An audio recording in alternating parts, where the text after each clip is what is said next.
تین فطری قوانین جو کڑوے لیکن حق ہیں۔ پہلا قانون فطرت، اگر قید میں دانہ نہ ڈالا جائے تو قدرت اسے گھاس بھوس سے بھر دیتی ہے۔ اسی طرح اگر دماغ کو اچھی فکروں سے نہ بھرا جائے تو کج فکری اسے اپنا مسکن بنا لیتی ہے، یعنی اس میں صرف الٹے سیدھے خیالات آتے ہیں اور وہ شیطان کا گھر بن جاتا ہے۔ دوسرا قانون فطرت، جس کے پاس جو کچھ ہوتا ہے وہ وہی کچھ بانٹتا ہے۔ خوش مزاج انسان خوشیاں بانٹتا ہے، غمزدہ انسان غم بانٹتا ہے، عالم علم بانٹتا ہے، دیندار انسان دین بانٹتا ہے، خوف زدہ انسان خوف بانٹتا ہے۔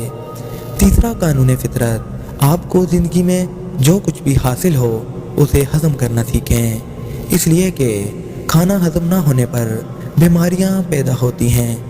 مال و سرود ہضم نہ ہونے کی صورت میں ریاکاری بڑھتی ہے، بات ہضم نہ ہونے پر چغلی اور غیبت بڑھتی ہے، تعریف ہضم نہ ہونے کی صورت میں غرور میں اضافہ ہوتا ہے، مذمت کے ہضم نہ ہونے کی وجہ سے دشمنی بڑھتی ہے، غم ہضم نہ ہونے کی صورت میں مایوسی بڑھتی ہے، اقتدار اور طاقت ہضم نہ ہونے کی صورت میں خطرات میں اضافہ ہوتا ہے۔